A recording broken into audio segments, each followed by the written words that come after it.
আমাদের সন্তানদের হাতে কাজ তুলে দেওয়া হবে।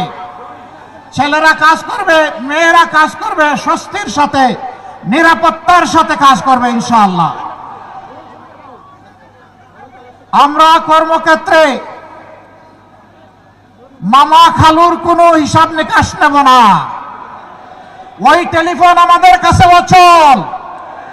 আমরা ইনসাফের ভিত্তিতে যার পাওনা তার হাতে তুলে দেব। এমনকি আমরা এটাও দেখব না একজন উপযুক্ত নাগরিক তিনি কোন ধর্মে বিশ্বাসী, এইটাও আমরা দেখব না। আমরা দেখব এই কাজের জন্য তিনি উপযুক্ত ব্যক্তিটি কিনা। তিনি যদি উপযুক্ত ব্যক্তি হন তাকে তার যথাস্থানে সম্মানের জায়গায় বসিয়ে দেওয়া হবে। সম্মানিত ভাই ও বোনেরা, 15.5 বছর শুধু আমরা নির্যাতিত হইনি, আরো অনেকেই নির্যাতিত হয়েছেন। তবে এটা সঠিক, আমরা যেভাবে নির্যাতিত হয়েছে সেইভাবে অন্য কেউ নির্যাতিত হননি। কারো অফিস সবগুলা বন্ধ ছিল না পুরোটা সময় জুড়ে। কারো নির্বাচন কমিশনের নিবন্ধন অন্যায়ভাবে বাতিল করা হয়নি। কারো দলীয় প্রতীক কেড়ে নেওয়া হয়নি। কারো নেতাদের ঘর বাড়ি বুলডোজার দিয়ে ভেঙে ফেলা হয়নি। এবং শেষ পর্যন্ত দিশাহার হয়ে কারো সংগঠনকে নিষিদ্ধ ঘোষণা করা হয়নি। এই সবগুলা ছিল জামাতে ইসলামের উপর চরম জুলুম। সেই সময় আপনারা আমাদেরকে আশ্রয় দিয়েছেন দেশবাসী, আপনারা আমাদেরকে ভালোবাসা উপহার দিয়েছেন, আপনারা সাহায্যের হাত বাড়িয়ে দিয়েছেন। মায়েরা আমাদের জন্য খাবার সংগ্রহ করেছেন, ভাইয়েরা আমাদের নিরাপত্তার ব্যবস্থা করেছেন। সেই দিন আমাদেরকে আশ্রয় দেওয়ার মানে ছিল নির্ঘাত আপনার সম্পদ, আপনার জীবন এবং আপনার ইজ্জতের উপর আপনি আক্রমণকে আহ্বান করে নিচ্ছেন। সরকারের কুপানলে পড়বেন, আপনারা তা পরোয়া করেননি। আমাদেরকে আপনারা আদর করে ভালোবেসে আপনাদের কুলে বুকে আমাদেরকে ঠাঁই করে দিয়েছিলেন। আমরা আপনাদের কাছে বড়ই ঋণী। এর ঋণ পরিশোধ করার কোনো শক্তি আমাদের নেই। মহান আল্লাহ তাআলার দরবারে দোয়া করি, যেভাবে আপনারা আমাদের জন্য নিরাপদ আশ্রয় করে দিয়েছিলেন, আল্লাহ যেন এই দুনিয়া এবং আখিরাতে আপনাদের জন্য সেই নিরাপদ ঠিকানা ঠিক করে দেন। আজ বলতে পারেন আমি এখানে দাঁড়িয়েছি বাংলাদেশ জামাতে ইসলামের পক্ষে কথা বলতে নয়। সেই 15.5 বছর মায়ের বুক থেকে যে সন্তানকে কেড়ে নেওয়া হয়েছে, আমি ওই মায়ের পক্ষে আজকে কথা বলতে দাঁড়িয়েছি। যে বাবার বুক থেকে তার সন্তানকে তুলে নেওয়া হয়েছে, আমি সেই বাবার পক্ষে কথা বলতে দাঁড়িয়েছি। যে বোনটির বুক থেকে তার স্বামীকে উধাও করা হয়েছে, আমার সেই বোনটি, আমার মজলুম বোনটির পক্ষে আমি এখানে দাঁড়িয়েছি। যে কচি সন্তানগুলোকে এতিম করা হয়েছে, আমি সেই এতিম অবস্থার পক্ষে এখানে দাঁড়িয়েছি। ঘুরে ঘুরে সারা বাংলায় তখন চেষ্টা করেছি সেই মজলুমানের খোঁজখবর নেওয়া। তাদের দুয়ারে গিয়ে হাজির হয়েছি জীবনের রিস্ক নিয়ে। আমি তাদের চোখের কোনায় তরল পদার্থ দেখেছি। সেই তরল পদার্থ চোখের সাধারণ পানি ছিল না। তাদের আপনজন প্রিয়জন হারানো যে মানুষগুলো দুনিয়া থেকে চলে গিয়েছে, তাদের রক্তের ফোঁটা আমি চোখের কোনায় দেখতে পেয়েছিলাম।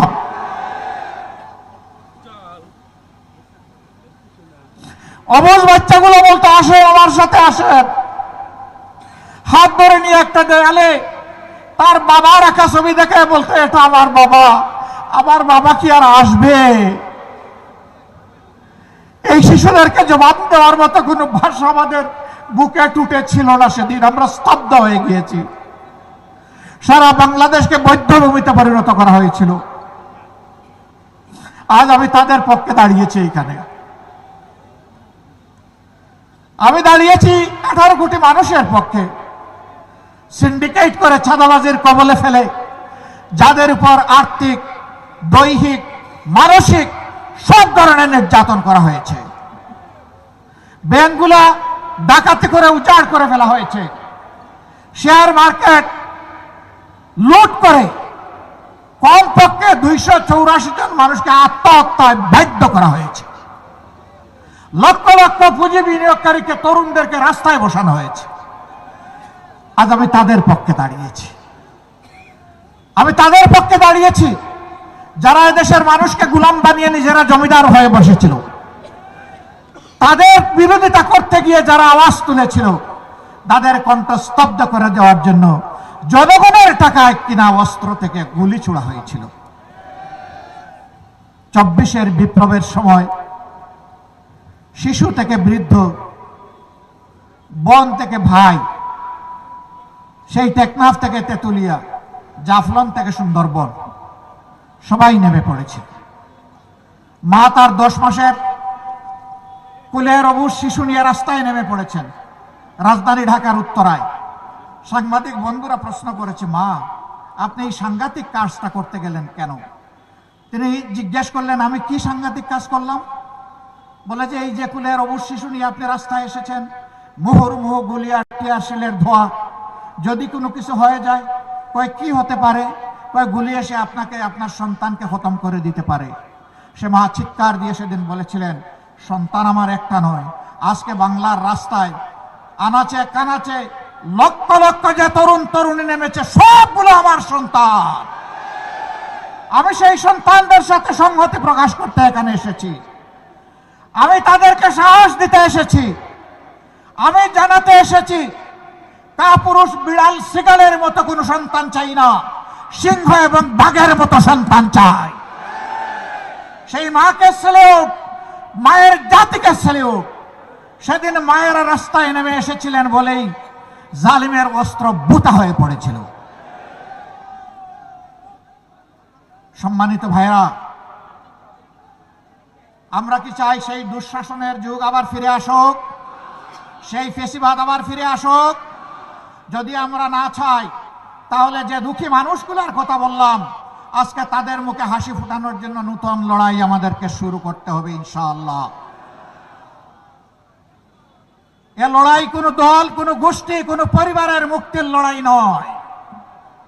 এ লড়াই 18 কোটি মানুষের মুক্তির লড়াই। জাতি, ধর্ম, বর্ণ নির্বিশেষে সারা বাংলাদেশী জনগণের মুক্তির লড়াই। আমরা চেষ্টা করেছি 5 তারিখ আল্লাহ তাআলার পক্ষ থেকে এই নিয়ামত পাওয়ার সাথে সাথে সেজদায় পড়ে আল্লাহ শুকরিয়া আদায় করতে। আমরা সেদিন দেশবাসীকে আশ্বস্ত করে সাহস দিয়ে বলেছিলাম, জুলুম আমাদের উপর যাই করা হোক না কেন, আমরা ইনশাআল্লাহ এখন শান্ত থাকব, ধৈর্য ধরব, এবং আমরা দেশবাসীর জান, মাল, ইজ্জত, আবরুর পাহারাদারের দায়িত্ব পালন করব। আমরা আমাদের কথা রেখেছি। আমরা বলেছিলাম, আমাদের সম্পদ লুণ্ঠন করা হয়েছে, ঘরদ্বার ভেঙে দেওয়া হয়েছে, চাকরি থেকে তাড়িয়ে দেওয়া হয়েছে, তাই বলে কারো সম্পদের উপর আমরা হাত দিব না, আমরা কোনো চাঁদাবাজি করব না। আমরা আমাদের কথা রেখেছি।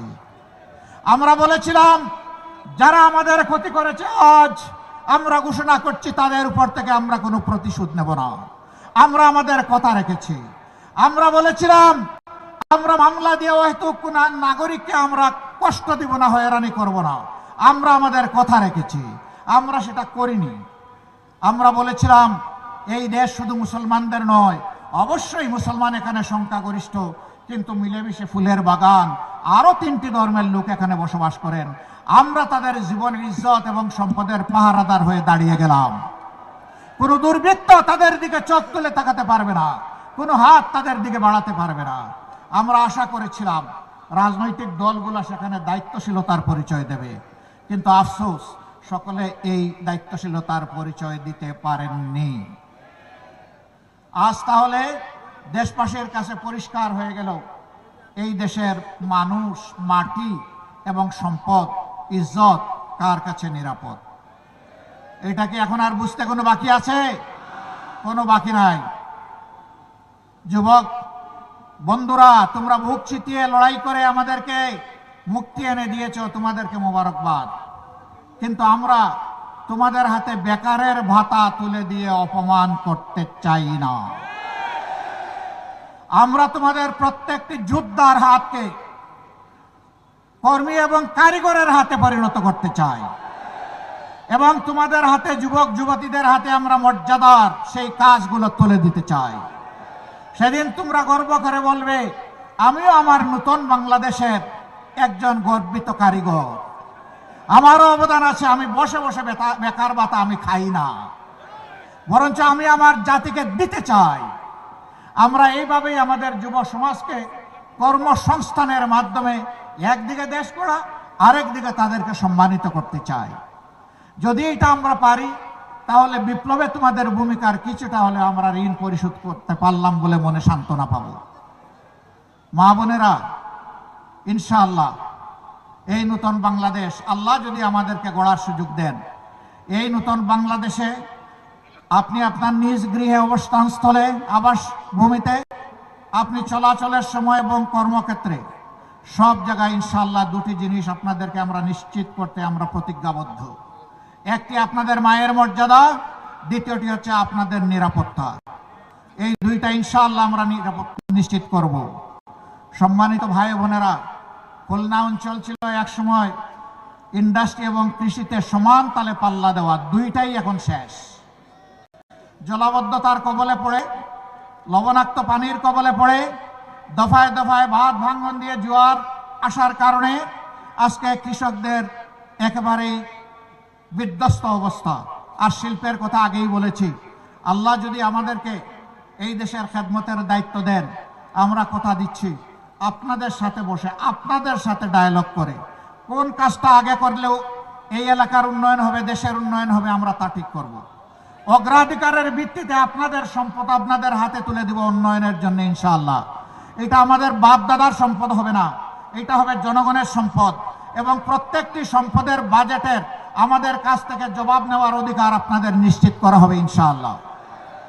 আমরা ঘোষণা করেছি আমাদের কোনো মন্ত্রী এমপি যদি আল্লাহ কবুল করেন তাহলে সরকারি তহবিল বলতে কিছুই নেই, জনগণের সম্পদের দিকে চোখ তুলে আমরা তাকাবো না। আল্লাহ যা হালালভাবে আমাদেরকে দিবেন তাই নিয়ে ইনশাআল্লাহ আমরা জনগণের খেদমত চালিয়ে যাব এবং আল্লাহর সাহায্য নিশ্চিতভাবে আমরা পাবো। আমরাও সম্মানের সাথে আপনাদের সাথে সেদিন বসবাস করব। এখন আমরা দেখতে পাই একজন এমপি হয়েছেন, মাত্র 5 বছরের মাথায় তার সম্পদ বেড়ে যায় 500 গুণ। জিজ্ঞেস করা হয় আপনার ব্যবসাটা কি ছিল, বলে যে মাছ চাষ। জিজ্ঞেস করা হয় মাছের গেটটা কোথায়, বলে আমি সঠিক বলতে পারবো না। সম্মানিত ভাইরা, পানির নিচে দেখা যায় না তো এই জন্য হিসাব মিলাইয়া দিয়া দেয়। আমরা ওই রকম মাছ চাষি হব না। হ্যাঁ, আমাদের মধ্যে কেউ যদি মাছ চাষি হন তিনি ন্যায্যতার ভিত্তিতে হালালভাবে মাছ চাষ করবেন ইনশাআল্লাহ। জনগণের সম্পদকে ওই পানির নিচে লুকিয়ে রাখবেন না, বেগমপাড়া গড়বেন না, নিজেদের জন্য সিঙ্গাপুর বানাবেন না, বরঞ্চ গোটা বাংলাদেশকেই একটা মর্যাদাশীল রাষ্ট্র হিসাবে একটা শক্ত অর্থনৈতিক ভিত দেওয়ার জন্য আমরা লড়াই চালিয়ে যাব ইনশাআল্লাহ। আমরা জানি এই ব্যবস্থাকে অনেকে পছন্দ করে না, অনেকেই আবার ওই সেই পুরাতন ফেসিবাদের এপ্রন গায়ে দিতে চায়। তাদেরকে আমরা বলি, যুব সমাজ জানিয়ে দিয়েছে আমরা ওই বস্তা পচা পুরানা বন্দোবস্ত চাই না।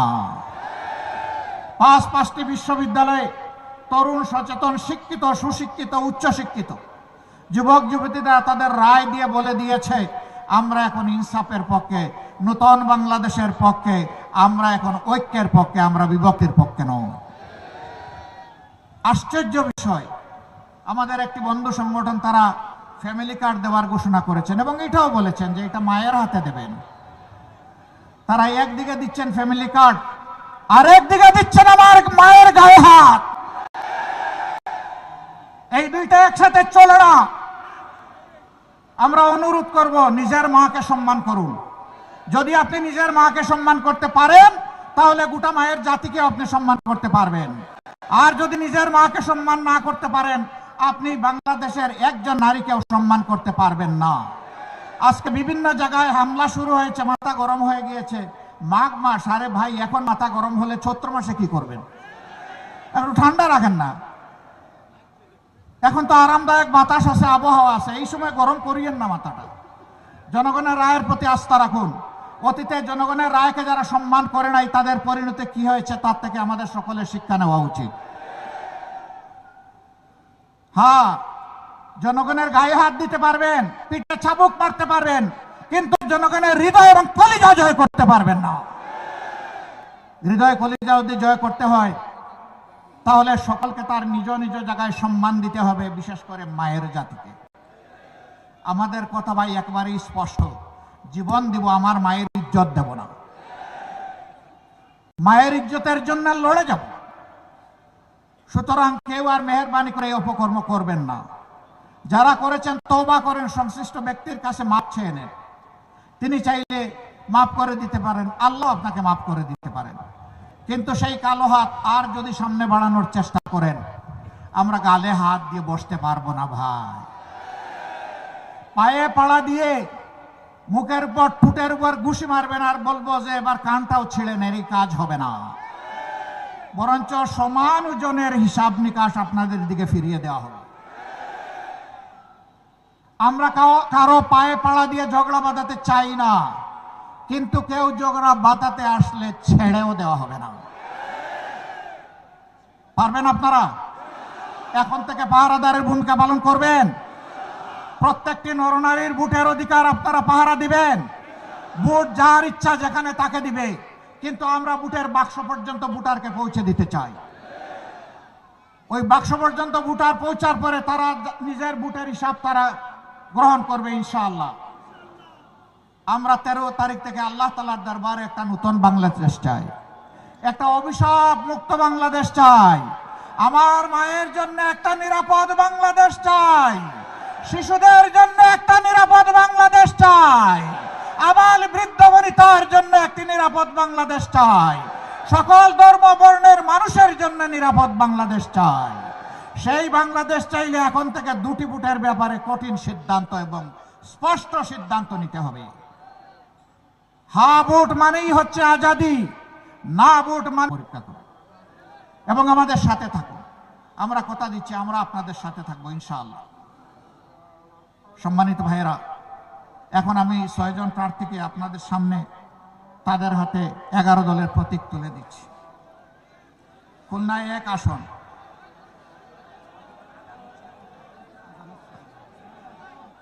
আজান তো হবে।